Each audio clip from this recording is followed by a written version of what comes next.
Another episode of AARP's periodic show on the mental well-being of older adults. This recorded interview, along with previously recorded interviews, will be available on facebook.com/AARP Maryland, youtube.com/AARP Maryland, and aarp.org/MD. I am Dr. Lois Meszaros. I am a volunteer with AARP and a member of the Executive Council. I'm a licensed psychologist, and I work on issues involving the cognitive and behavioral health of older adults.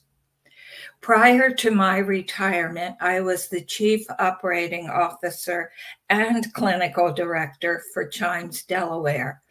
I am a former director of the Developmental Disabilities Administration in Maryland and a former director of psychological services in the health department, where I worked with local health department on various psychological issues. Currently, I have a private practice in Severna Park, Maryland, where I work with many older adults. Today, we're going to talk about what the United States Surgeon General has called an epidemic, specifically how older people, and actually people of any age, are vulnerable to loneliness and social isolation. And I certainly see it in my own clinical practice. But most importantly, we will discuss what is being done to help people. The important question is, can we treat loneliness and social isolation? Here to discuss this is Dr. Paolo Narciso, Vice President of New Program Development and Program Optimization at AARP's Foundation. He oversees the Foundation's work developing and managing effective solutions for vulnerable older adults. Prior to the Foundation, he was a tech entrepreneur, leading multiple startups. Thank you so much for agreeing to join us today to discuss this most important topic. Loneliness and isolation have been with us prior to the pandemic, but it seemed like it got so much worse for so many people during the pandemic. So can you tell us why it's so important for AARP and the Foundation to study this? And secondly, how do you look at it? How do you define loneliness and social isolation? Good morning, Lois. It's great to see you, and thank you for having me on this show. Thank you for all the Maryland AARP members as well. I've had a chance to meet people from Maryland, from the AARP Maryland throughout the years, and it's always been a pleasure. So thanks for having me on this show with talking about this very, very important topic. So the Foundation in AARP is focused on social isolation and loneliness for many, many years now. It is a key area of strategic focus. Specifically at the Foundation, we look at areas that would security essentials for older Americans in the United States, and particularly older Americans living with low income in the United States, which is the difference between AARP and the Foundation, because the Foundation is the charity, the official charity for AARP. As you said, Lois, during the pandemic, we saw a lot of focus on social isolation and loneliness. We were obviously separated from each other with a lot of the stay-at-home orders, around in the United States and in different states, and then obviously trying to secure, particularly older Americans that were living in nursing homes and assisted living facilities, who were very vulnerable to the COVID virus. But as you said, it's been around a long time. It's been a very much a growing epidemic, not just here in the United States, but really all around the world. We look at social isolation and loneliness as two separate things, but obviously very related. Social isolation is what we call an objective state, where you can measure someone's level of disconnection. And it's disconnection from resources, disconnection from friends and family, disconnections from society. And there's various levels of that. And there are close to about 28 different clinical measures of social isolation. So you could objectively measure it. At the foundation, in the past, we've used a measure called DSSI, which is the Duke Social Support Index that would measure that. Loneliness is something that is not measurable objectively. It is a subjective feeling. You could be in a party, huge crowd, and feel completely lonely. And it's more about a feeling of not belonging, feeling out of place, not being able to be identified with a particular group, family, and so forth. So different, but very, very much related to each other. Both of them have very serious health effects if you are socially isolated or lonely. Social isolation is equivalent in our studies to smoking 15 cigarettes a day, which is a lot of cigarettes in terms of how it increases morbidity and other obviously issues, health issues and health outcomes because of social isolation. Loneliness is seen very similarly to social isolation. And it's a problem that, as you said, not just for older adults, but for pretty much every single age group, but older adults being very vulnerable as we lose our friends, our loved ones, our spouses and partners, specifically as we age or even when we retire, and where we've had that social connection with everybody at work, and then all of a sudden we're in retirement. It does increase the chance of social isolation. Yeah, I know in my private practice, older people keep saying to me their world seems to be getting smaller. They lose loved ones, friends. So I know what you're saying is very, very true. But you gave us a great background, but now we need to give some solutions to these people. And let's be as practical as we can, because we want to give them tools to work with so they can help themselves and help people in their lives and their friends. And I know there are many things that people can do to combat isolation and social loneliness. And I know you're a techie expert, but I'm going to ask you to please start with the old-fashioned, non-technical ways of improving isolation and loneliness. Yeah, I love the old-fashioned way. That is actually, while I am a techie, as you said, there's nothing that substitutes for the old-fashioned approaches of dealing with social isolation and loneliness. Because they're two different, let me start with social isolation first. It's and both of them are incredibly challenging. When somebody's socially isolated, they have been conditioned to be socially isolated. They've been rejected so many times that they start to disconnect from society, friends, family, things of that particular nature. Start becoming very much more reclusive. But also let me state that you could be socially isolated and not lonely. There are people who choose to be able to be socially isolated as well. And there were kind of very different conditions and very different approaches. But let's assume that you're not choosing to be socially isolated. You become socially isolated over time. My request for everybody in terms of the old-fashioned way to do this is we a lot of times put the burden on the person who's socially isolated to try to do something about it.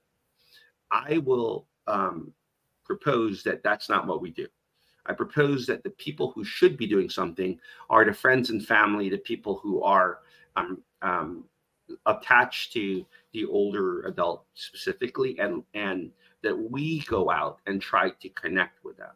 Again, a lot of times social isolation, the person becomes socially isolated, not on purpose, because of the fact that they've been rejected so many times, right? They want to do something with a friend and family. Person says, I'm too busy. And then they keep isolating back and forth. They want to make a phone call, the other end is not picking up the line, right? So you start being isolated at that particular point. We even see it in public service or public services. Someone's trying to get a particular benefit and they keep getting denied the benefit. So it keeps disconnecting all the way across. Driving is a good example of that, where somebody used to drive, eyesight, other issues come into play. Now they cannot drive. And so they're losing those resources, right? And so they get disconnected. So it is incumbent upon us, the people around them, to try to connect with them. And that means picking up the phone, inviting them to do different things, reaching out to them specifically, dropping by. And sometimes when you call them and say, can I come by? They probably say, no, don't worry about it. I'm fine. That's a very normal reaction. Stop in. You drop in and drop something off and check in with them. We've seen that to be very, very effective. Other countries, for instance, like Japan, the postal service actually is knocking on the door of older people and making sure they spend time talking with them versus just dropping off the letter, knowing it's such a big issue. And if you try to actually schedule a time, they won't schedule a time. So doing these drop-ins are really, really important to be able to help a person become more connected, to society. They will reject you. That is very normal, as a normal reaction. But keep trying. That's very, very important to do. Do simple things like, if you're going somewhere, say you're going to the grocery, pick up the phone or walk by and say, hey, I'm going to the grocery. You want to come with me? So simple things like that. It's a great old-fashioned way, but I hate even say it's old-fashioned. It is the best way to get connected with people, particularly those who are socially isolated. Now, if you are socially isolated and you want to try to do something yourself, that's a behavioral change. You have to work on it. As we get older, it's harder to make friends, right? Because we lose that when we're kids, run in the playground. Everyone's our friend. Within 5 minutes, the entire playground's our best friend. It's a lot different when we get older, again, mostly through conditioning. But there are things you could do, and it's a behavioral change. Simple things like just scheduling a time, literally make it a to-do list to go and call a friend or family, call someone to be able to talk to, go outside, and you say hello to people when you're walking outside. My daughter gets embarrassed when I do that. I walk outside and just start talking to people, or in the mall and just say hi to everyone. That helps in terms of doing things for yourself. It's things like going to church, social clubs. Those are really important things to do. And you may not know anybody there, so it's easier just to do it. If there's an activity, just join the activity, whether it's bridge, mahjong, whatever it is, gardening. And just, even if you're quiet, you'll see that everybody ultimately connects with you. And that's a very helpful thing to do. But, I have older people that I work with, and there are organizations that will do what they call buddy calls. And they'll call the person every day and talk to them just for a few minutes and to make sure they're all right. And there are even some support groups in the area that really are very open and work with older people who are feeling lonely and isolated. But as you mentioned, when people can't drive, it does become a little bit more of a problem. So we have to hook them up with transportation sometimes to get to these groups. But they were great suggestions. Thank you so much. And now we're going to get into your field of expertise, the technologies. I hear about artificial intelligence, don't know a lot about it, but looking forward to what you're going to tell us, because it's really fascinating. Yeah, so the tech solutions, particularly the tech solutions that we've developed at AARP Foundation, are not meant to be end-all be-all solutions. the goal of our solutions is to get somebody to be on-ramped into a physical connection, right? Whether that be, as you said, Lois, volunteering, which is a fantastic way of both helping with social isolation and loneliness. Those are just excellent. Either as the volunteer, or as you said, when you're making the phone calls or picking up people for the rides, you're the beneficiary of that. It's a fantastic approach, which has been scientifically proven, medically proven to help people become much more connected and also reduce loneliness. So those are great.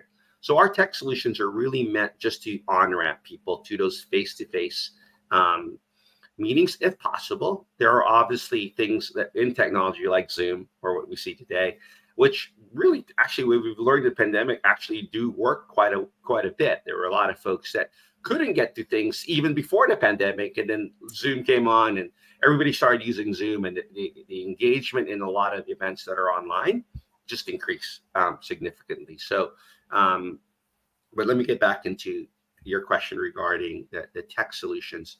So at the foundation, we deployed AI in many situations. We deployed it both as a voice product with Amazon Alexa in our Connected Communities project that was ultimately taken over by Parker Life, a big organization out of New York State. And also we launched a chatbot, which we launched on March the 17th. March 13th of 2020 is when we all got told to stay home. So just a few days after that, we launched a chatbot that uses AI. And AI is nothing more than a large language model, right? It's just actually learning from our interactions and then trying to put together a conversation based on the most probable best word to use after a particular word. It's probably the best way for me to describe what that is. Now, it learns from our interactions with it, and it's obviously read the internet. All the large language models have read all the way through the internet, all the way up to 2021, much faster than we could read the internet. So don't ask an AI to say, you know, how did the Orioles do last night, because it won't know, because it doesn't get that happened last night versus 2021. Ask it what happened in 2021. It's good. But that's all really what a large language model is. It just predicts it, and we can train it to be able to communicate with you. So we did that. We trained an AI to be able just to be used as a chat tool, and people just chat with it like you're having a normal standard communication with it. But we actually set prompts, and that has been very effective. We signed up roughly around 70,000 people within the first 3 months of that chatbot being released, which is, you know, regardless of your age, we all use chat, but older adults specifically adopted it very, very quickly. And knowing it was a chatbot, and knowing it wasn't a real live human being, but it obviously has the ability to be able to connect you to a live human being at that point. It is, again, just a tool that helps people start communicating, start going back and forth, learning those old communication skills. We did add some behavioral components to it, some behavioral therapy components to it that helped you kind of get out of your shell slowly. Prompts that, for instance, said, hey, have you called your daughter today, or you want to put that on your to-do list, or would you like me to send you a reminder to call XYZ person at that point? So those are some of the things that we did with AI. And the good news about AI is that it's improving every single day. In fact, as you've all heard in the news with things like ChatGPT and Bard from Google and others out there, there's almost hundreds of new solutions that are coming out that are using an AI model to converse with you. And it's just you're talking to a real live human, because it will learn from how you communicate to it. And we find that to be effective, but only effective in terms of trying to get somebody to actually connect in face-to-face, real-time, the old-fashioned way. Okay. What about virtual reality, traveling, being able to see things in other areas, in other countries? I mean, that sounds fascinating too. I'm glad you let us know that that artificial intelligence isn't going to take over the world, that it has very, very useful and helpful ways to deal with social isolation and loneliness. What about insurances and covering these amazing technologies that you have? A lot of our people are very limited financially, very limited resources. How do you deal with something like that? Yeah, great question. Let me get back to your first question around virtual reality. In 2019, we launched a product called Alco VR by AARP.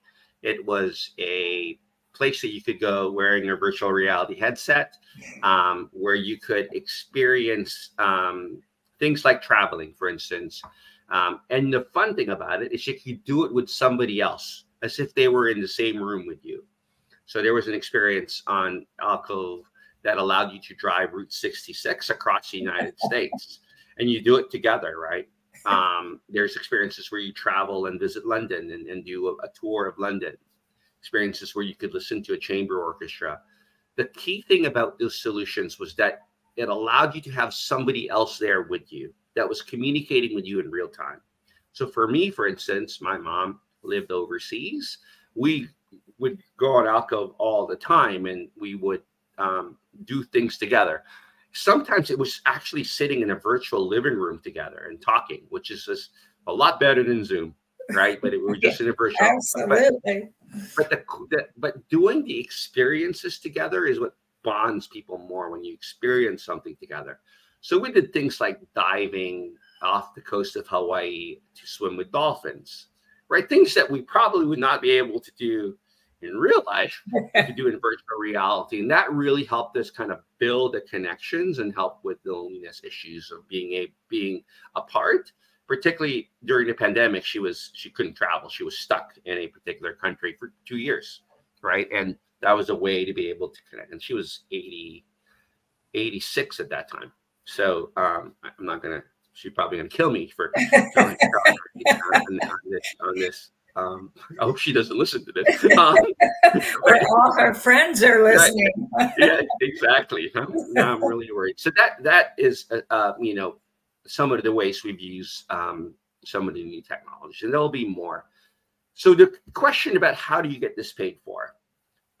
Things like the chatbots, which are multiple out there, and you can we'll put them in the resource page. You could go to connecttoeffect.org, which is the foundation's site specifically focused on social isolation and loneliness, that will give you resources to be able to look at. These are free resources, so you don't have to pay for them, right?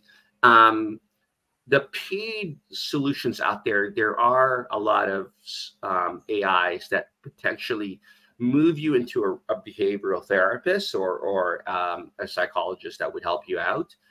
Those at that point become paid.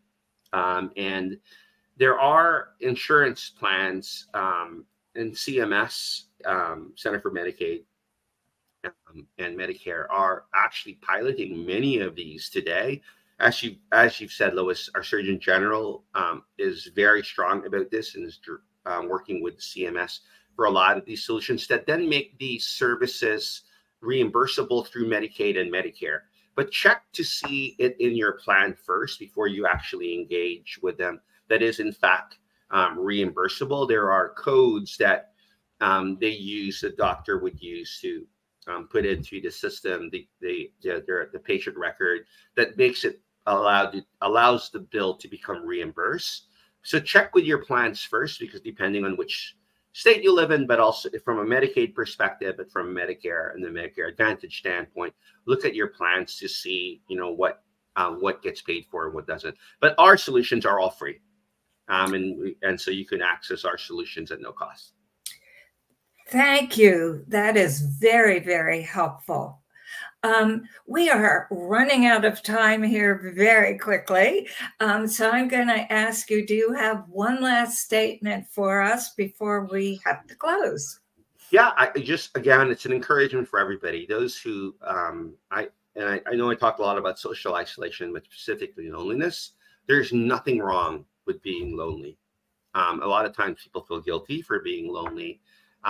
I try to tell people that loneliness is nothing more than your body telling you that you need to have a connection with someone, right? And belonging with somebody. It is no different than feeling hungry. You feel lonely. Your body is hungry because you haven't eaten something, so it's telling you to put something in your body. When you feel lonely, it's telling you to be able to connect with people. Do not feel embarrassed by that. And it requires us to be a bit more vulnerable and tell people, hey, you know, I'm feeling a little bit lonely, or I feel like I don't belong in some place, and then you get to connect. I would always encourage you, and there's a book and studies done by by the Cleveland Clinic, and it's it very much works out there, is to find 6 people that you know at the drop of the hat you can pick up the phone and talk to and share something with. That has been seen to increase our health and reduce all of these issues around isolation and loneliness. But it requires you to be vulnerable, to be able to reach out to people, accept that you're feeling lonely, and that's okay, right? And then share that with other folks. And I'm almost 100% sure they're feeling the same thing in many ways. And so you're not the only one. You're not alone. And I would encourage everyone in this call, whether you feel lonely, whether you don't, at times when we feel that way, is to both be the person that reaches out and to also feel that it's okay to be vulnerable and reach out to others as well. And it's okay to not be okay. So reach out to other people and they'll respond to you. I don't know how to thank you. This has been wonderful and so informative, and it will be followed by a resource page so that people will be given some resources. And we hope that our listeners have found this discussion to be helpful. And again, Dr. Narciso, I don't know how to thank you enough. It was wonderful. Thank you. Thanks, Lois. Thanks for having me.